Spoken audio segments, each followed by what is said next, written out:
જય શ્રી કૃષ્ણ મિત્રો, આ વિડીયોમાં આપણે સાંભળશું ભાદરવા માસનું મહાત્મ્ય, આ મહિનામાં કયા કાર્યો કરવા જોઈએ, શું કરવું શું ન કરવું તથા ભાદરવા માસમાં કરવામાં આવતા ઉપાયો જાણીશું તથા આ મહિનામાં આવતા દરેક વ્રત, તિથિ અને તહેવારો વિશે પણ જાણીશું।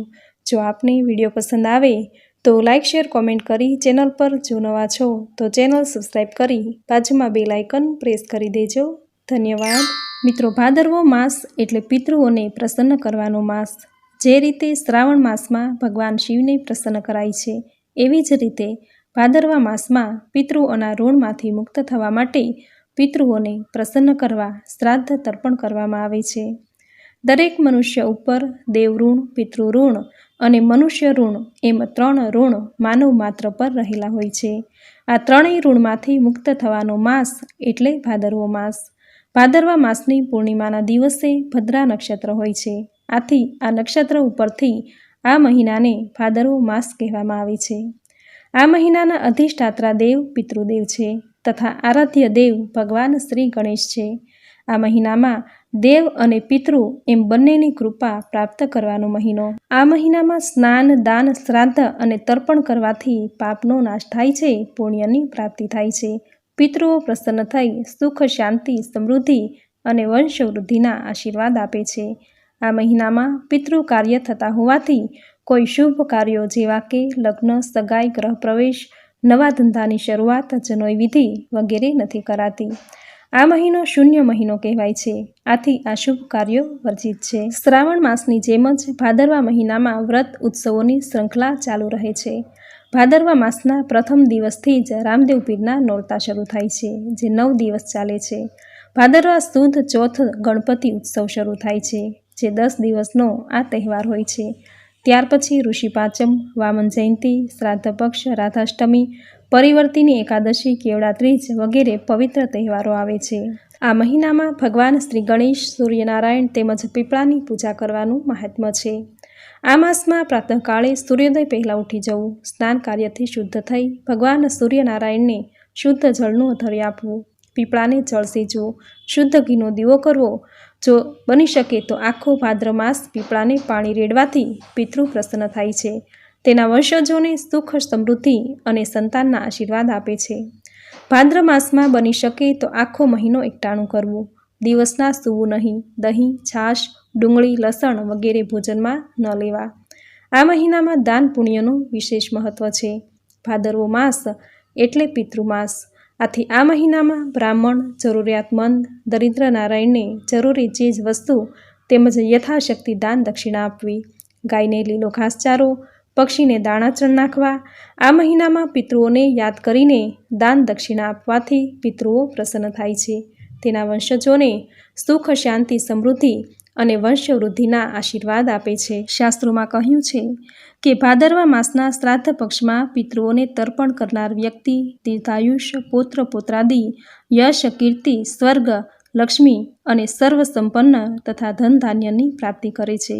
આથી ભાદરવા માસમાં જે શ્રાદ્ધ પક્ષ આવે છે તે પક્ષમાં પિતૃઓને તર્પણ, શ્રાદ્ધ, દાન, પુણ્ય તેમજ બ્રહ્મ ભોજન કરાવવું। આ મહિનામાં સ્નાન, દાન અને ઉપવાસ કરવાથી અનેક જન્મોના પાપનો નાશ થશે।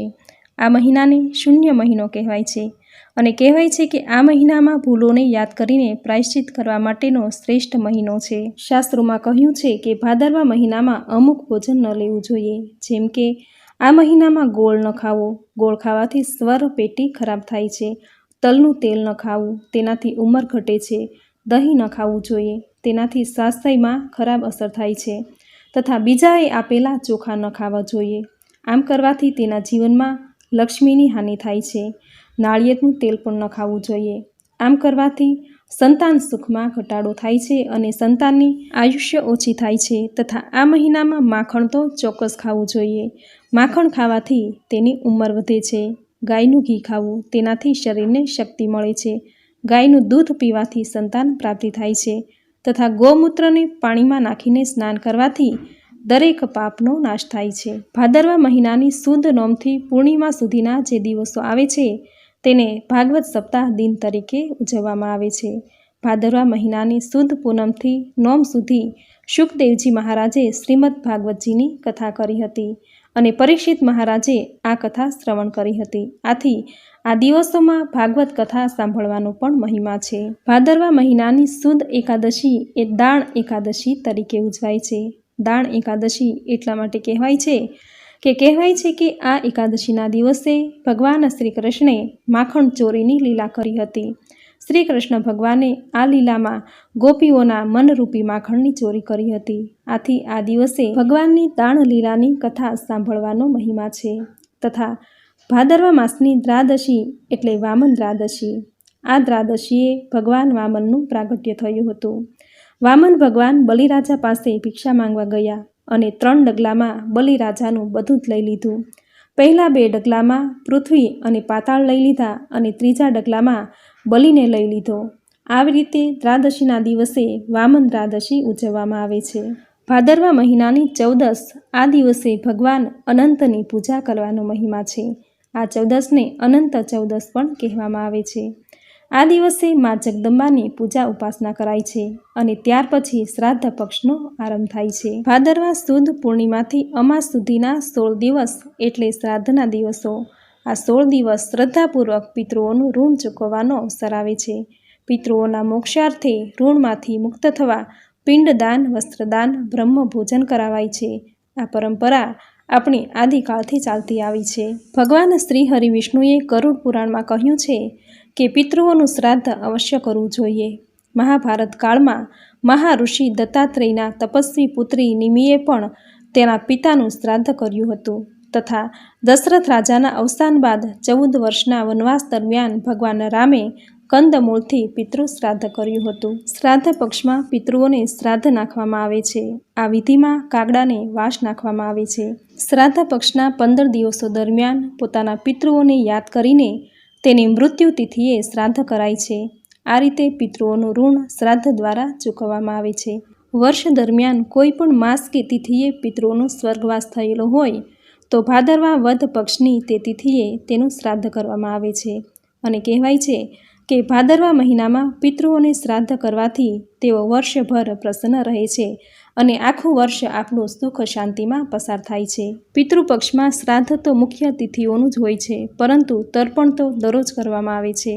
દેવતાઓ અને ઋષિઓને અધર્ય આપ્યા પછી પિતૃઓને જળનું અધર્ય આપી તેમને તૃપ્ત કરવામાં આવે છે. આમ તો દરેક માસની અમાસ એ પિતૃઓની પુણ્યતિથિ છે, પરંતુ ભાદરવા માસની અમાસ એ પિતૃઓ માટે પરમ ફળદાયી છે.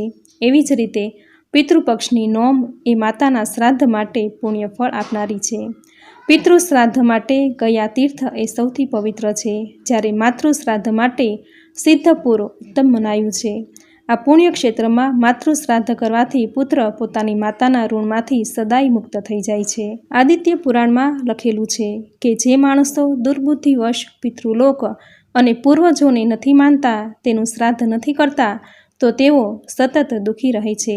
પરંતુ જે મનુષ્ય એકાગ્ર ચિત્ત થઈને શ્રાદ્ધ કરે છે તે બધા જ પાપોમાંથી મુક્ત થાય છે અને યોગીઓના પદને પ્રાપ્ત કરે છે. આ જગતમાં શ્રાદ્ધથી વધુ કોઈ કલ્યાણકારી ઉપાય નથી. આમ બુદ્ધિશાળી મનુષ્યે પૂરી શ્રદ્ધાથી શ્રાદ્ધ કરવું જોઈએ. શ્રાદ્ધ કર્મથી સંતુષ્ટ થઈને પિતૃઓ તેમના સંતાનોને આયુ, સંતતિ, ધન, વિદ્યા, સ્વર્ગ, મોક્ષ, સુખ વગેરે પ્રદાન કરે છે. શ્રાદ્ધની ઈચ્છા કરવાથી માનવ નિરોગી, સ્વસ્થ, ચિરાયુ, યોગ્ય સંતતિવાળા, ધન ઉપાર્જક બને છે. તેઓને પરલોકમાં સંતોષ મળે છે. આ ઉપરાંત વધુ લક્ષ્મીની પ્રાપ્તિ થાય છે. શ્રાદ્ધના તર્પણમાં કાગવાસ નાખવામાં આવે છે. આ કાગવાસમાં કાગડાને ખીર અને પૂરીનો વાસ નાખવામાં આવે છે અને પરિવાર સાથે ખીર પૂરીનું ભોજન કરાય છે. તેની પાછળ એક વૈજ્ઞાનિક કારણ પણ રહેલું છે કે ભાદરવા માસમાં વાતાવરણના પરિવર્તનને લીધે દિવસે તડકો અને રાત્રે ઠંડી પડે છે, જેના લીધે શરીરમાં કફ, પિત્ત, વાયુ જેવા વિકારો વધે છે, જેને લીધે શરદી, ઉધરસ જેવા વિકારો વધી જાય છે. આથી આ મહિનામાં સાકર, દૂધ અને ચોખામાંથી બનતી વાનગી જેમ કે ખીર કે દૂધપાક જેવા વ્યંજનો આરોગવા જોઈએ, જેનાથી આ દરેક વિકારોથી શરીરને રક્ષણ મળે છે. આપણા ઋષિ મુનિઓએ આ માટે જ શ્રાદ્ધમાં ખીર કે દૂધ પાકનું જમણ બનાવવાનું સૂચવ્યું છે. આ મહિનામાં દહીં ન ખાવું જોઈએ, પરંતુ દહીંમાં ઘી, સાકર, દૂધ અને મધ ઉમેરી બાલ ગોપાલને આખો મહિનો આ પંચામૃતથી સ્નાન કરાવવામાં જો આવે તો વ્યક્તિની દરેક મનોકામના પૂર્ણ થાય છે તેવું હરિવંશ પુરાણમાં કહ્યું છે. તથા ભાદરવા માસના શુક્લ પક્ષમાં હળદરના શ્રી ગણેશ બનાવી તેનું પૂજન નિત્ય કરવું, દુર્વા અને મોદક અર્પણ કરવાથી જીવનમાં આવતા દરેક વિઘ્નો, રોગ, કષ્ટ વગેરેનો નાશ થશે. ઘરમાં સુખ સમૃદ્ધિ આવશે. સમાજમાં માન સન્માન અને યશની પ્રાપ્તિ થશે. ભાદરવા મહિનામાં નિત્ય ઠંડા પાણીથી સ્નાન કરવાથી શરીરની ક્રાંતિ વધે છે અને આળસ દૂર થાય છે. તો મિત્રો, આ હતું ભાદરવા માસનું મહાત્મ્ય. આ મહિનામાં કયા કાર્યો કરવા, કયા કાર્યો ન કરવા તથા સુખ સમૃદ્ધિ માટે કયા ઉપાયો કરવા. હવે સાંભળશું ભાદરવા માસમાં આવતા દરેક તિથિ, વાર અને તહેવારો. ભાદરવા માસના પ્રથમ દિવસથી જ રામદેવ પીરના નોરતા શરૂ થાય છે, જે 9 દિવસ ચાલે છે. આ નોરતામાં રામદેવ પીરની પૂજા આરાધના કરાય છે, પાઠોત્સવ કરાય છે.